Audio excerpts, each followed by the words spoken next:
বিসমিল্লাহির রহমানির রহিম। প্রিয় শিক্ষার্থীবৃন্দ, আসসালামু আলাইকুম ওয়া রাহমাতুল্লাহি ওয়া বারাকাতুহু। আশা করি সবাই ভালো আছো। তো তোমরা অনেকদিন ধরেই চাচ্ছিলা যে আমরা ফিজিক্স বা ম্যাথের পাশাপাশি যেন কেমিস্ট্রিটাও ধীরে ধীরে শুরু করি। তো সেই উদ্দেশ্যে আজকে আমরা কেমিস্ট্রি ভিডিও আপলোড দেওয়া শুরু করবো আজকে থেকে। অর্থাৎ আমরা চেষ্টা করবো এই অবস্থার মধ্যে যেন তোমরা সব সাবজেক্টই ঠিক মতো পড়ালেখা করতে পারো। এর জন্য ফিজিক্স, কেমিস্ট্রি, ম্যাথ তিনটাই একই সাথে চালানো। তো স্ক্রিনে তোমরা দেখতেই পাচ্ছ আজকে আমরা জৈব রসায়ন শুরু করছি। তো জৈব রসায়নে আমাদের কেমিস্ট্রি কিন্তু একটা সেকেন্ড পেপারে খুব গুরুত্বপূর্ণ একটা অংশ জৈব রসায়ন। কারণ সাধারণত দেখা যায় সৃজনশীলে সাধারণত দুইটা কখনো কখনো তিনটা কোশ্চেনে কিন্তু জৈব রসায়ন থেকে চলে আসতে পারে। তো এই জন্য আমাদেরকে অবশ্যই জৈব রসায়নটা খুব ভালো মতো পড়তে হবে, না হলে কিন্তু আমরা কেমিস্ট্রি সেকেন্ড পেপারে মোটে আমাদের আশানুরূপ ফলাফল করতে পারবো না। তো আর বেশি কথা না বলে আমরা পড়ালেখা শুরু করি আজকে। তো জৈব রসায়ন যদি আমরা শিখতে চাই তাহলে সবার আগে আমাদেরকে যেটা শিখতে হবে সেটা হচ্ছে জৈব যৌগ। তো আমরা যদি জৈব যৌগ শিখতে চাই তাহলে নিশ্চয়ই আমাদের যৌগগুলোর নাম জানতে হবে। আর আমরা যদি যৌগগুলোর নাম জানতে চাই তাহলে আমাদেরকে বিভিন্ন পদ্ধতি অবলম্বন করে যৌগগুলোর নামগুলো জানতে হবে। তো আমরা জানি যে আমরা যে কোনো যৌগগুলোকে বা জৈব যৌগগুলোকে আসলে বিভিন্ন শ্রেণীতে ভাগ করে থাকি, সমগোত্রীয় শ্রেণী। সেই সমগোত্রীয় শ্রেণীতে আসলে একই রকমের যৌগগুলোকে একত্রে রাখা হয় এবং সেটাকে আমরা একটা সাধারণ নামে ডেকে থাকি, যাতে আমরা যে কোনো বিক্রিয়ায় ব্যবহার করতে পারি। তো প্রথমে আমরা আজকে এখানে দেখতে পাচ্ছি যে হাইড্রোকার্বন নিয়ে আমরা কথা বলবো। তো হাইড্রোকার্বনটা কি? শুধুমাত্র যদি হাইড্রোজেন আর কার্বন নিয়ে কোনো জৈব যৌগ গঠিত হয় বা জৈব যৌগ থাকে তাহলে সেটা হচ্ছে হাইড্রোকার্বন। এমনকি হাইড্রোজেন আর কার্বন ছাড়াও কিন্তু জৈব যৌগ হতে পারে, অর্থাৎ হাইড্রোজেন এবং কার্বন থাকতেই হবে, সাথে তোমার অক্সিজেন, সালফার, নাইট্রোজেন এরকম বিভিন্ন মৌল কিন্তু আসতে পারে। তাহলে সেগুলো কিন্তু হাইড্রোকার্বন থাকবে না, কিন্তু সেগুলো অবশ্যই জৈব যৌগ। অর্থাৎ এই হাইড্রোকার্বনও অবশ্যই জৈব যৌগ। তো হাইড্রোকার্বনকে আবার আমরা দুই ভাগে ভাগ করতে পারি, একটা হচ্ছে সম্পৃক্ত আর একটা হচ্ছে অসম্পৃক্ত। তো সম্পৃক্ত হাইড্রোকার্বন বলতে আমরা সে সকল হাইড্রোকার্বনকে বুঝবো যেগুলার কার্বন কার্বন একক বন্ধন থাকবে। অর্থাৎ কার্বন আর কার্বনের মাঝখানে একক বন্ধন, আর হাইড্রোজেন তো আসবেই, যেহেতু তার নাম হাইড্রোকার্বন, আর কোনো মৌল আসতে পারবে না। তাহলে সেটাকে আমরা সম্পৃক্ত হাইড্রোকার্বন বলতে পারি। তা আমরা স্বাভাবিকভাবে জানি জৈব যৌগে কার্বনের যোজনী কিন্তু 4, কার্বনের যোজনী 2ও হতে পারে, 4ও হতে পারে। জৈব যৌগের সকল কার্বনের যোজনী হচ্ছে 4। তো এখানে দেখা যাচ্ছে কার্বন কার্বন একক বন্ধন রয়েছে। এই যে কার্বন আর এই কার্বন, তার মাঝখানে একক বন্ধন রয়েছে, এবং বাকি যতগুলো বন্ধন খালি থাকবে, যেহেতু এটা শুধুই হাইড্রোকার্বন, অর্থাৎ হাইড্রোজেন আর কার্বন থাকবে, তাই বাকি সকল বন্ধনে আমরা হাইড্রোজেন যুক্ত করব। এভাবে করে আমরা হাইড্রোকার্বন লিখব, এবং যদি কার্বন কার্বন একক বন্ধন থাকে তাহলে সেটা সম্পৃক্ত। আর কার্বন কার্বন দ্বিবন্ধন অথবা ত্রিবন্ধন থাকলে সেটাকে আমরা অসম্পৃক্ত হাইড্রোকার্বন বলবো। অসম্পৃক্ত হাইড্রোকার্বন আমরা দুই ভাগে ভাগ করতে পারি, একটা হচ্ছে দ্বিবন্ধন যুক্ত অসম্পৃক্ত হাইড্রোকার্বন, একটা হচ্ছে ত্রিবন্ধন যুক্ত অসম্পৃক্ত হাইড্রোকার্বন। অর্থাৎ যদি আমরা দ্বিবন্ধন যুক্তটা লিখি তাহলে কার্বন কার্বন দ্বিবন্ধন, ত্রিবন্ধন যুক্তটা লিখলে কার্বন কার্বন ত্রিবন্ধন। তা আমরা আগেও এসএসসি সময় আসলে এই সকল জিনিসপত্র পড়ে এসেছি, কিন্তু আমি কেন এটা মনে করিয়ে দিচ্ছি সেটার একটা কারণটা ব্যাখ্যা করা দরকার। কারণ হচ্ছে তোমরা অনেকেই আছে যারা আসলে, এটা তো আমি সকল স্টুডেন্টের জন্য বানাচ্ছি এই ভিডিওটা, তো অনেকেই আছে যারা এসএসসি সময় অর্গানিক কেমিস্ট্রিটা আসলে স্কিপ করে আসে, অর্গানিক কেমিস্ট্রিটা পড়ে না। তো তারা যদি এই ভিডিওটা দেখে তাহলে কিন্তু তাদের এটা পড়া হয়ে যাবে, আবার যারা পড়েছে তাদের এটা রিভাইজ হয়ে যাবে, ভুলে গেলে সবকিছু মনে পড়ে যাবে। তো সেই জন্য আসলে এত প্রথম থেকে শুরু করা। তো এখানে দেখা যাচ্ছে যে আমি ডান পাশে কিছু জিনিসপত্র লিখে রেখেছি, যেখানে আসলে তুমি কার্বনের নামকরণটা আসলে কার্বনের সংখ্যা অনুযায়ী তুমি লিখবা। অর্থাৎ কার্বন যদি একটা থাকে তাহলে মিথ, দুইটা থাকলে ইথ, তিনটা থাকলে প্রোপ, চারটা থাকলে বিউট, পাঁচটা থাকলে পেন্ট, ছয়টা থাকলে হেক্স, 7 হেপ্ট, 8 হলে অক্ট, 9 হলে নন, 10 হলে ডেক, 11 আনডেক, 12 ডোডেক। এর বেশি আমাদের আপাতত জানার দরকার নেই, আমাদের ততটা প্রয়োজন হয় না। তো আমরা মোটামুটি 1 থেকে 12 পর্যন্ত মুক্ত রাখার চেষ্টা করব। আর এখন আমরা চলে আসতেছি অ্যালকেন নিয়ে পড়াশোনায়। এখন অ্যালকেন আসলে আমরা আগেই দেখে ফেলেছি যে কার্বন কার্বন একক বন্ধন, অর্থাৎ এখানে কার্বন কার্বন একক বন্ধন থাকবে। এই যে আমি এভাবে করে লিখছি, এটাকে আসলে আমরা কার্যকরী মূলক বলবো। কার্যকরী মূলক বলতে আসলে বোঝায় যেটা দেখে আমরা কোনো একটা যৌগকে চিনতে পারি, যেই চিহ্নটা দেখে আমরা চিনতে পারবো সেটাই হচ্ছে আসলে কার্যকরী মূলক। তো এখানে কার্বন কার্বন একক বন্ধন দেখে আমরা বুঝতেছি এটা অ্যালকেন। দ্বিবন্ধন থাকলে বুঝতাম, এখানে যদি একটা দ্বিবন্ধন দিয়ে দিতাম এবং দুইটা বন্ধন দুই সাইড থেকে কমে যেত, তাহলে আমরা বুঝতাম সেটা হচ্ছে অ্যালকিন। এভাবে অ্যালকাইন কিংবা অ্যালকোহল অন্যান্য সমগোত্র শ্রেণী আমরা কার্যকরী মূলক থেকে আসলে শনাক্ত করতে পারি। তো এটা আসলে আমাদের কার্যকরী মূলক।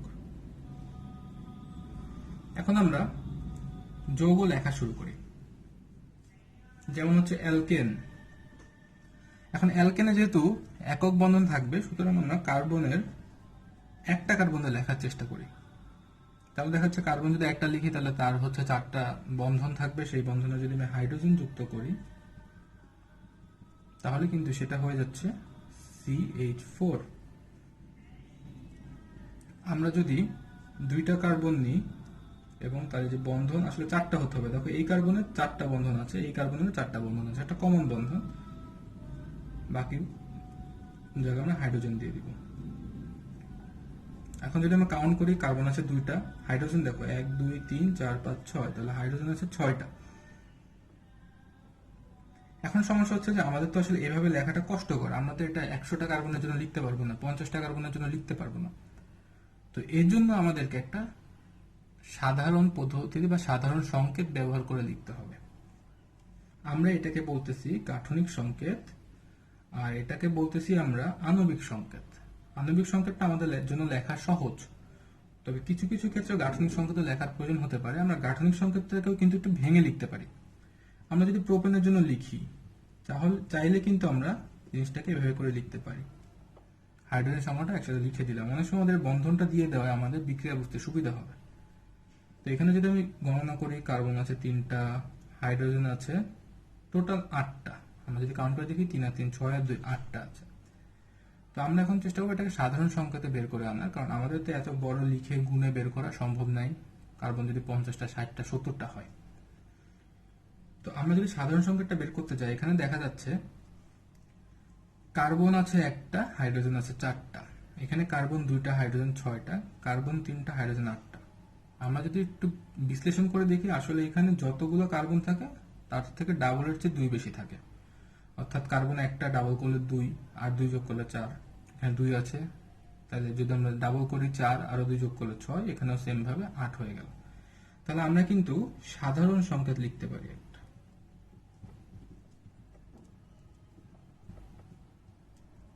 সাধারণ সংকেত হচ্ছে, তাহলে আমরা লিখতে পারি CN, তাহলে H কি হবে double, so twice N plus 2 বেশি, সো প্লাস 2। এই হচ্ছে আমরা অ্যালকেনের সাধারণ সংকেত লিখে ফেললাম।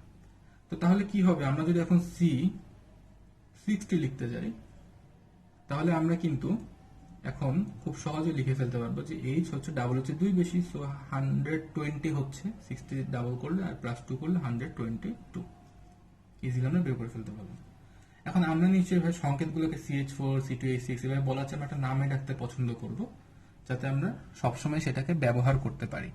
এবং আমি যখন পরবর্তীতে বিক্রিয়াগুলো বলবো, তোমরা কিন্তু এটা শুনলেই বুঝতে পারবে যে আমি এই নামটা বলছি, তোমার মাথার মধ্যে চলে আসবে। এর জন্য আমাদেরকে মূলত জৈব যৌগটা শিখতে হয়, জৈব যৌগের নামকরণটা শিখতে হয়। তো আমি যেটা আগে বললাম যে আমরা বিভিন্ন ল্যাটিন নাম বলেছিলাম, এখন একটু খেয়াল করে দেখো অ্যালকেন নামটার মধ্যে যদি আমরা ইংলিশে লিখি তাহলে দুটো অংশ আছে, অ্যালক আর এন। আমরা এই শেষের অংশটাকে এর সাথে যুক্ত করে করে নামগুলো লিখব। অর্থাৎ প্রথমটা কি, একটা কার্বন, সুতরাং মিথ, তার সাথে আমি যোগ করব এন, নাম হয়ে গেল মিথেন। 2টা কার্বন ইথ, আমি যদি এন যোগ করি নাম হয়ে যাচ্ছে ইথেন। সেম ভাবে প্রোপেন, 4 কার্বন দিয়ে লিখলে বিউটেন, 5 কার্বন দিয়ে লিখলে পেন্টেন, 6 কার্বন দিয়ে লিখলে হেক্সেন। এভাবে করে আমরা কিন্তু নামগুলো লিখতে পারি। যারা এখনো অ্যালকেন সম্পর্কে আসলে ধারণা নেই, ক্লাস 10-এ পড়োনি, তারা অবশ্যই চেষ্টা করবে যে অ্যালকেন সম্পর্কে যেহেতু ধারণা নেই, তাই তোমরা অবশ্যই নামগুলোকে শিখে ফেলতে। অর্থাৎ তোমরা অবশ্যই 10টা পর্যন্ত লিখে ফেলবা, তাহলে তোমাদের প্র্যাকটিস হয়ে যাবে এবং অবশ্যই এগুলো মুখস্থ করতে হবে। অনেকে থাকতেই পারে যাদের জৈব রসায়ন আগে পড়েনি। তো এই জন্য C60H122 লিখলাম। এরকম কিছু কিছু দূরের যৌগের নাম জানতে হয়, যেমন এটার নাম আমি লিখে ফেলতে পারি, এটার নাম আসলে হেক্সা কন্টেন। এরকম কিছু কিছু দূরের নাম আমাদের জানতে হতে পারে, বাট মূলত আমরা 1 থেকে 10 পর্যন্ত জানলে আমাদের কাজ চলে যায়। এরপরে আমরা বিভিন্ন শাখাযুক্ত যৌগের নামকরণ দেখব অ্যালকেনেরই।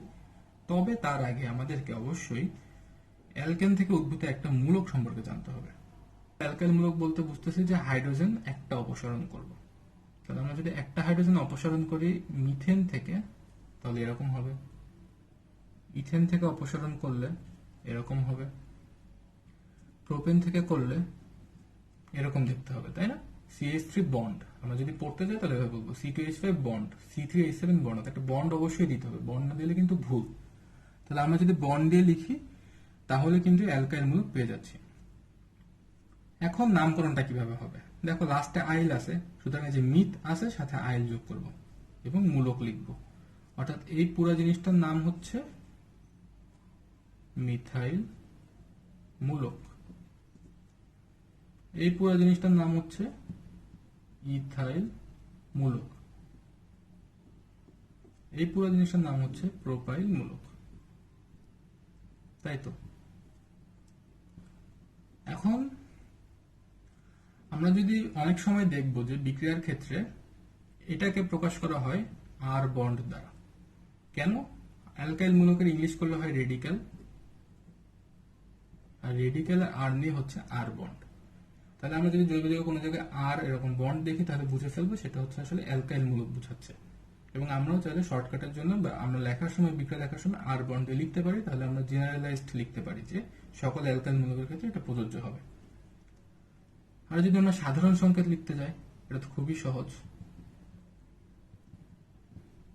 কারণ আগে ছিল CnH2SN+2। আমরা যদি একটা কমাই দিই তাহলে কি হবে? 2SN+1 হবে। তাহলে আমরা লিখতে পারি CnH2SN+1 এবং অবশ্যই শেষে একটা বন্ড। আমরা সেম ভাবে কার্যকরী মূলক যদি লিখতে চাই, সেম ভাবে লিখে একটা বন্ড জাস্ট ফাঁকা থাকবে বা এমন ভাবে দেখাতে হবে আর কি।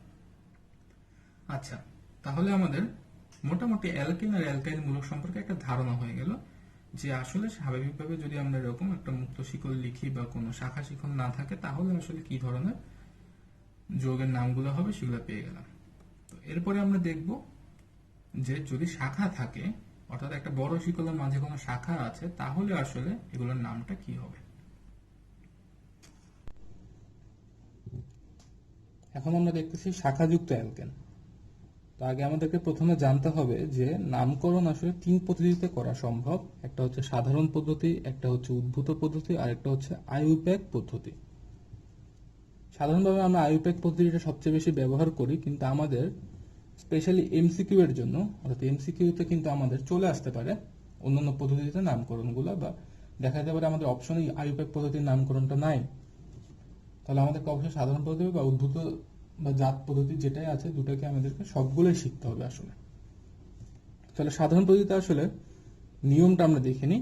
নিয়মটা হচ্ছে যে কার্বনে শাখা যুক্ত আছে সেই কার্বনে যদি 2টা হাইড্রোজেন থাকে তাহলে নামের পূর্বে এন, একটা হাইড্রোজেন থাকলে নামের পূর্বে আইসো, কোনো হাইড্রোজেন না থাকলে নামের পূর্বে নিও হয়। আসলে শাখা যুক্ত থাকলে 2টা হাইড্রোজেন থাকাই সম্ভব না, কারণ যদি আমরা শাখা যুক্ত করি যেমন এইখানে, তাহলে দেখা যাচ্ছে এটা হাইড্রোজেন কমে যাবে। অর্থাৎ এটা আসলে কোনো নিয়মের মধ্যেই পড়ে না, আমরা এটাকে আসলে কেটে দিব। অর্থাৎ কথাটা হচ্ছে যদি কোনো শাখা না থাকে তাহলে আমরা পূর্বে এন বসাবো। যেমন এটা একটা স্বাভাবিক অ্যালকেন। স্বাভাবিক বলতে আমি বোঝাচ্ছি কোনো শাখা নাই, একটা একদম লম্বা শিকলযুক্ত অ্যালকেন। এখানে 5টা কার্বন আছে, তাহলে আমরা আগেই দেখেছি নাম হবে পেন্টেন এবং পূর্বে এন, আমরা নাম লিখবো এন পেন্টেন। দেখো এখানে একটা শাখা আছে, শাখা বলতে এই যে এটা হচ্ছে শাখা, আর এটা হচ্ছে মূল কার্বন শিকল। এখন এখানে টোটাল কার্বন কিন্তু 5টাই আছে, 1 2 3 4 5, যেটা হচ্ছে দ্বিতীয় নিয়মে লিখেছি সর্বমোট কার্বন সংখ্যা অনুযায়ী অ্যালকেনের নাম হবে। সর্বমোট কার্বন আছে 5টা, নাম থাকবে পেন্টেন। কিন্তু শুরুতে আইসো বসাবো, কারণ যেই কার্বনের শিকল আছে বা যেই কার্বনের শাখা আছে, যেই কার্বনের শাখা আছে সেই কার্বনের হাইড্রোজেন সংখ্যা 1, তাই নামের পূর্বে আইসো, অর্থাৎ নাম হয়ে গেল আইসো পেন্টেন। তৃতীয় উদাহরণ, এখানে দেখা যাচ্ছে যে শাখা, আমরা যদি এটাকে মূল কার্বন বা শিকল ধরি, তাহলে শাখা আছে এইটা আর এইটা, এটা শাখা আর এইটা শাখা, তাই তো? এবং শাখাযুক্ত কার্বনে কোনো হাইড্রোজেন নেই, কোনো হাইড্রোজেন না থাকলে নাম হবে নিও, সুতরাং নাম হয়ে গেল নিও পেন্টেন। তো মনে রাখার সুবিধার্থে আমরা এভাবে করে মনে রাখতে পারি যে নিও মানে নাই, অর্থাৎ কোনো হাইড্রোজেন না থাকলে এটার নাম আমরা বলবো নিও পেন্টেন, আর এন পেন্টেন বলতে আসলে নর্মাল পেন্টেন। এভাবে করে আমরা আসলে মনে রাখতে পারি। তো মূল নিয়মটা হচ্ছে যদি স্বাভাবিক কোনো অ্যালকেন হয় যেখানে কোনো শাখা নাই, তাহলে শুরুতে এন বসাতে হবে, আর সর্বমোট কার্বন সংখ্যা অনুযায়ী নামটা অ্যালকেনের নাম হবে। অর্থাৎ সর্বমোট কার্বন যদি 5টা থাকে পেন্টেন, 6টা থাকলে হেক্সেন হতো, 7টা থাকলে হেপ্টেন হতো। যে কার্বনের শিকল আছে, যে কার্বনের শাখা আছে, সেই কার্বনের যদি হাইড্রোজেন সংখ্যা 1 হয় তাহলে আমরা নামের পূর্বে আইসো, আর কোনো হাইড্রোজেন না থাকলে নামের পূর্বে নিও বসাবো। এখন আমরা আসতেছি নামকরণের দ্বিতীয় পদ্ধতি, যেটা হচ্ছে উদ্ভূত পদ্ধতি বা জাত পদ্ধতি। এই পদ্ধতিতে যদি আমরা অ্যালকেনের নামকরণ করতে যাই, তাহলে আমাদেরকে গাঠনিক সংকেত দিয়ে বুঝতে কিছুটা সুবিধা হবে। এই জন্য আমি গাঠনিক সংকেতে 5টা যৌগ লিখেছি। তো এখানে দেখা যাচ্ছে স্বাভাবিকভাবে এটা আছে, একটা কার্বনের চারপাশে 4টা হাইড্রোজেন আছে, এর জন্য এটা হচ্ছে মিথেন, আমরা শুরুতেই শিখেছি। কিন্তু এখানে কি হলো, 4টা হাইড্রোজেনের একটা হাইড্রোজেন প্রতিস্থাপিত হয়ে গেল কিসের মাধ্যমে? মিথাইল মূলক দিয়ে, যেটা আমরা অ্যালকাইল মূলকে শিখেছি। এটা হচ্ছে মিথাইল মূলক, হাইড্রোজেনকে সরিয়ে নিজে বসে গেল। তো উদ্ভূত হয়েছে কিন্তু এটা মিথেন থেকে, তাই না? মিথেন থেকে নতুন একটা যৌগের উদ্ভব ঘটেছে, তাহলে এর মূল নামটা মিথেনই থাকবে, এবং একটা মিথাইল দিয়ে প্রতিস্থাপিত হওয়ায় এটার নাম হয়ে যাবে মিথাইল মিথেন। এখানে কি হচ্ছে, আরো একটা হাইড্রোজেন সরে যে CH3 বসে গেল, তাহলে এটাও মিথেন থেকে উদ্ভূত হয়েছে, কিন্তু 2টা মিথাইল দ্বারা প্রতিস্থাপিত হয়ে, তাই এটার নাম হবে ডাই মিথাইল মিথেন।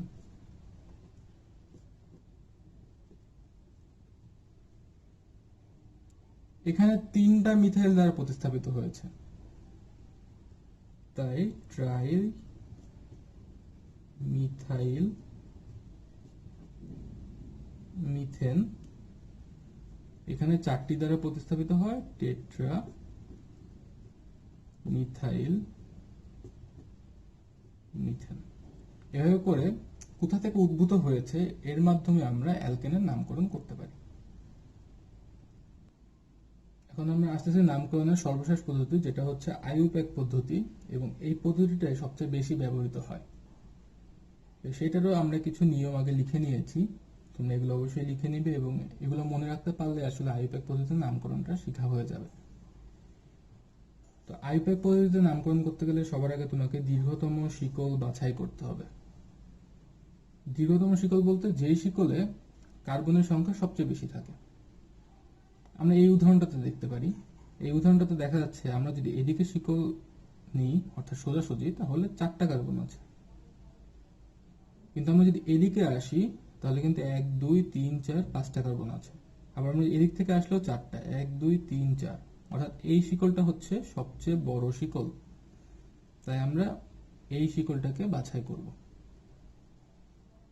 তারপর বলছে শাখা বাছাই করা। যেমন এটাতে দেখা যাচ্ছে আমরা যদি 1 2 3 4 5 এদিকে যাই তাও 5টা, এদিকে গেলেও 5টা কার্বন, তাহলে দীর্ঘতম শিকল যে কোনো একটা নিলেই হচ্ছে, তার মধ্যে শাখা থাকবে এটা। আর এখানে দেখা যাচ্ছে এটা দীর্ঘতম শিকল আর শাখা হবে এটা, তাহলে আমাদেরকে প্রথমে শিকল বাছাই করতে হবে যেটা দীর্ঘতম, তারপরে শাখা বাছাই করতে হবে, তারপরে হচ্ছে আমাদেরকে যেদিক থেকে শাখা কাছে হবে সেদিক থেকে নাম্বারিং করতে হবে। হতে পারে এদিক থেকে শাখা কাছে বা এদিক থেকে শাখা কাছে।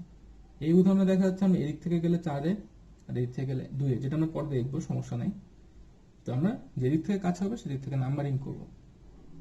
তারপরে লেখার নিয়ম হচ্ছে প্রথমে সংখ্যা, তারপরে শাখার নাম লিখব, শেষে হচ্ছে মূল যৌগের নাম লিখব। শাখা এবং নামের মাঝখানে হাইফেন থাকবে। আর বলছে যদি একই শাখায় একাধিকবার থাকে, মানে একের অধিকবার থাকে, 2বার থাকলে ডাই, 3বার থাকলে ট্রাই, 4বার থাকলে টেট্রা ব্যবহার করব। আর যদি একাধিক শাখা থাকে, অর্থাৎ মিথাইল থাকলো সাথে ইথাইলও থাকলো, তাহলে অ্যালফাবেটিক অর্ডার, মানে ইংলিশে ই আগে না এম আগে, অবশ্যই ই আগে, তাই আমরা শুরুতে ই এরটা লিখবো, মানে ইথাইলেরটা লিখবো, তারপর মিথাইলেরটা লিখবো। অন্য কোনটা আসলে সেম ভাবে আমরা অ্যালফাবেটিক অর্ডার মেনটেন করে আইপ্যাক পদ্ধতিতে নামকরণটা করব। তাহলে এই ছিল মোটামুটি আইপ্যাক পদ্ধতির সিস্টেমটা। এখন আমরা 4টা যৌগ লিখেছি, সেগুলো একটু নামকরণ করার এই নিয়ম অনুসারে চেষ্টা করি। এখানে দেখা যাচ্ছে দীর্ঘতম শিকল হচ্ছে এইটা অথবা এইটা, যে কোনো একটা নেওয়া যাবে, কারণ এদিকে গেলেও 5টা কার্বন, এদিকে গেলেও 5টা কার্বন। তো 5টা কার্বন হলে নাম হয় পেন্টেন, সুতরাং মূল যৌগের নাম হবে পেন্টেন। তার আগে আমাদেরকে নাম্বারিং করে ফেলতে হবে। তাহলে নাম্বারিং যদি আমি করি, আমি দুইভাবে নাম্বারিং করি। আমি যদি বাম থেকে ডান দিকে যাই, তাহলে আমার কার্বনের শিকলে নাম্বারিং করে ফেললাম। 1 number carbon, 2 number, 3 number, 4 number, 5 number. আমি যদি ডান থেকে বাম দিকে আসি, তাহলে 1 2 3 4 5। দেখা যাচ্ছে এদিক থেকে এদিকে গেলে 4 নাম্বার কার্বনে থাকছে, আর এদিক থেকে এদিকে আসলে 2 নাম্বার কার্বনে থাকছে আমাদের সেই শাখা। তাহলে আমরা অবশ্যই এদিক থেকে এদিকে আসব, তাহলে আমাদের শাখাটা কাছে থাকছে। তারপর বলেছে প্রথমে সংখ্যা লিখব, 2 নাম্বার কার্বনে আছে, তাহলে আমাদের উপরেরটা আসলে লেখার প্রয়োজন নাই। তাহলে আমাদের 2 নাম্বার কার্বনে কি মূলক আছে? শাখাটা মিথাইল মূলক। এই জন্য আমরা লিখলাম 2-মিথাইল। এখন মূল যে শিকলটা, সেই শিকলটা 5 কার্বনের, এই জন্য অ্যালকেনের নাম হচ্ছে পেন্টেন। নাম হয়ে গেল 2-মিথাইল পেন্টেন। পরবর্তী যৌগটাতে আসে। এখানে আমরা দেখতে পাচ্ছি আমরা যদি সোজাসুজি যাই তাহলে 4 কার্বন, কিন্তু আমরা যদি এদিকে আসি তাহলে 5 কার্বন। তাহলে আমাদেরকে এটা নেওয়া যাবে না, তাহলে নাম ভুল হয়ে যাবে। আমাদেরকে 5 কার্বন বিশিষ্ট এই শিকলটাকে বাছাই করতে হবে, অর্থাৎ আমাদের মূল শিকল হচ্ছে এইটা। এখন সেখানে শাখা আছে, এই যদি আমি গোল করে দিই, এটা হচ্ছে শাখা। এখন আমি যদি নাম্বারিং করা শুরু করি, দেখো এদিক থেকে গেলেও কিন্তু 3 নাম্বারে, এদিক থেকে গেলেও 3 নাম্বারে, অর্থাৎ আমি যে কোনো দিক থেকে শুরু করতে পারি। আমি যে কোনো দিক থেকে নাম্বারিং করে দিলাম। এখন 3 নাম্বার কার্বনে আছে মিথাইল মূলক এবং মূল যৌগ হচ্ছে 5 কার্বন বিশিষ্ট, অর্থাৎ পেন্টেন। এর জন্য নাম হয়ে গেল 3-মিথাইল পেন্টেন। অবশ্যই হাইফেন দিতে হবে, নাহলে কিন্তু হবে না, নামটা ভুল হয়ে যাবে। পরবর্তী যৌগতে দেখা যাচ্ছে যে আমাদের 2টা কার্বনে এখন তোমার শিকল, 2টা কার্বনের শাখা যুক্ত আছে। এখন আমরা দেখি, আগে দীর্ঘতম শিকল বাছাই করতে হবে। আমি যদি এই দিক থেকে এদিকে যাই তাহলে 1 2 3, এদিক থেকে যদি এদিকে যাই 1 2 3 4, আর আমি যদি সোজাসুজি যাই তাহলে 5, 1 2 3 4 5। তাহলে আমি 5 কার্বন বিশিষ্ট শাখাটা বাছাই করতেছি, 5 কার্বন বিশিষ্ট শিকলটা বাছাই করতেছি, এবং 5 কার্বন বিশিষ্ট হয়, এটার নাম হয়ে যাবে পেন্টেন। এখন দেখো আমি যদি নাম্বারিং করা শুরু করি, তাহলে আমি যদি এদিক থেকে এদিকে আসি 1 2 3 4 5, আমি যদি এদিক থেকে এদিকে যাই 1 2 3 4 5। যেহেতু এদিক থেকে এদিকে যাওয়ার শাখাটা কাছে হয়েছে 2-এ, আর এদিক থেকে এদিকে আসা হয়ে গেছে 3-এ, সুতরাং আমরা অবশ্যই এদিক থেকে এদিকে যাওয়াটা নির্বাচন করব। তাহলে আমরা উপরের নাম্বারিংটাকে কাউন্ট করবো, এটা আমরা কেটে দিচ্ছি।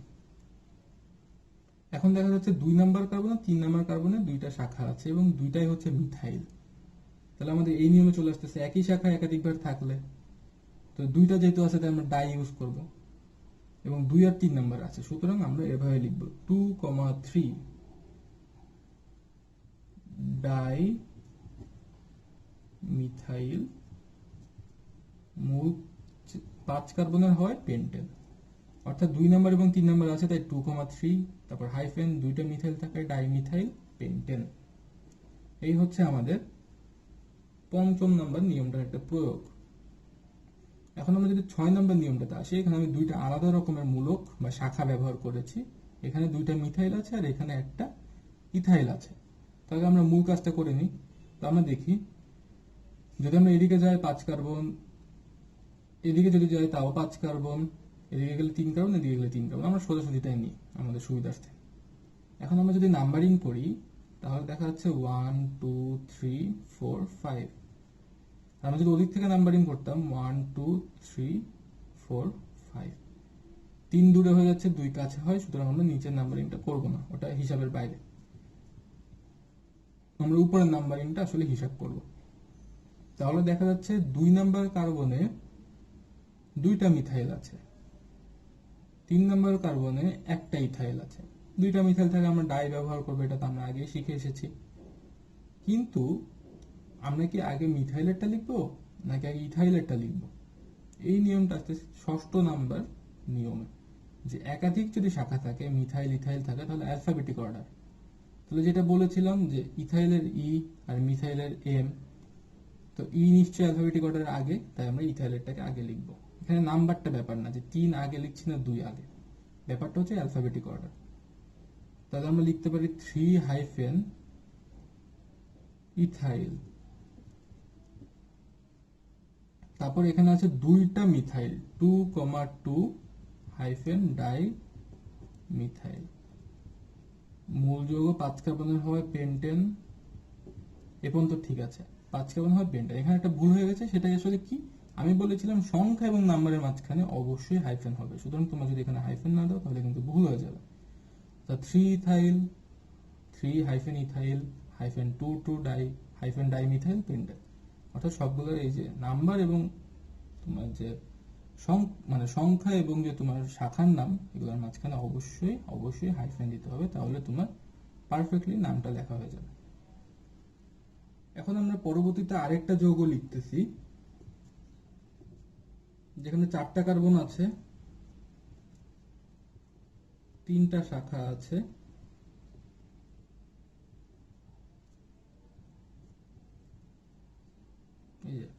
এখানে দেখা যাচ্ছে যে দীর্ঘতম শিকল হচ্ছে এটা, কারণ এখানে 4টা কার্বন আছে। আমরা চাইলে এটাও নিতে পারি, এটাও নিতে পারি, তবে আমরা সবসময় সোজাসুজিটা নিব, তাহলে আমাদের সুবিধা হবে। তো আমরা দেখতে পাচ্ছি দীর্ঘতম শিকল হচ্ছে এটা।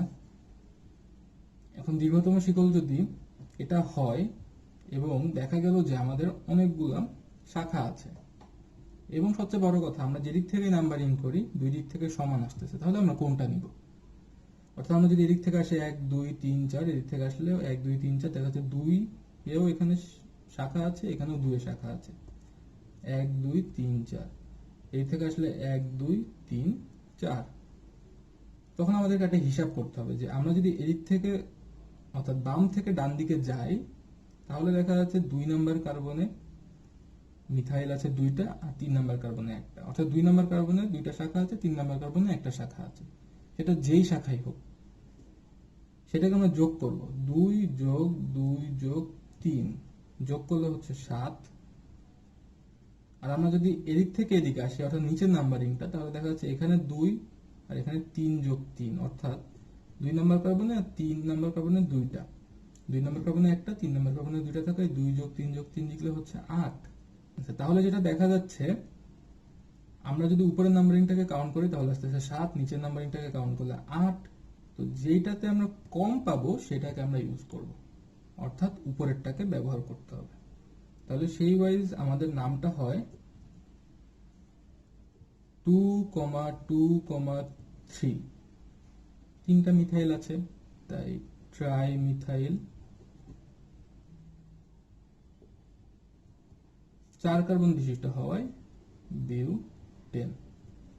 এটা একটু ব্যতিক্রম ধর্মী একটা আসলে নিয়ম, তা আমাদেরকে এটা মনে রাখতে হবে। অর্থাৎ যদি আমরা এরকম প্রবলেম ফেস করি যেখানে হচ্ছে ডান দিক থেকে আসি কিংবা বাম দিক থেকে আসি, একাধিক শাখা থাকায় 2 দিক থেকে দেখা যাচ্ছে যে সমান সমান নাম্বারে আসলে কার্বন আছে, অর্থাৎ কাছাকাছি যে হিসাবটা সেটা আসলে 2 দিক থেকে সেম, তাহলে আমরা কি করব? সেক্ষেত্রে আমরা এই পদ্ধতিটা অবলম্বন করব। এই পদ্ধতিটা অবলম্বন করলে আমরা আইউপ্যাক পদ্ধতিতে নামকরণ করতে পারবো। আচ্ছা, তাহলে আমরা আজকে এই ক্লাসে দেখলাম যে অ্যালকেনের পরিচিতি, অর্থাৎ অ্যালকেন দেখতে কিরকম, অর্থাৎ কার্যকরী মূলক। তারপর আমরা দেখেছি যে যদি আমরা বড় কোনো অ্যালকেন লিখতে চাই, অর্থাৎ সাধারণ সংকেত। তারপর আমরা দেখেছি বিভিন্ন নামকরণ বিভিন্ন পদ্ধতিতে, সাধারণ পদ্ধতিতে।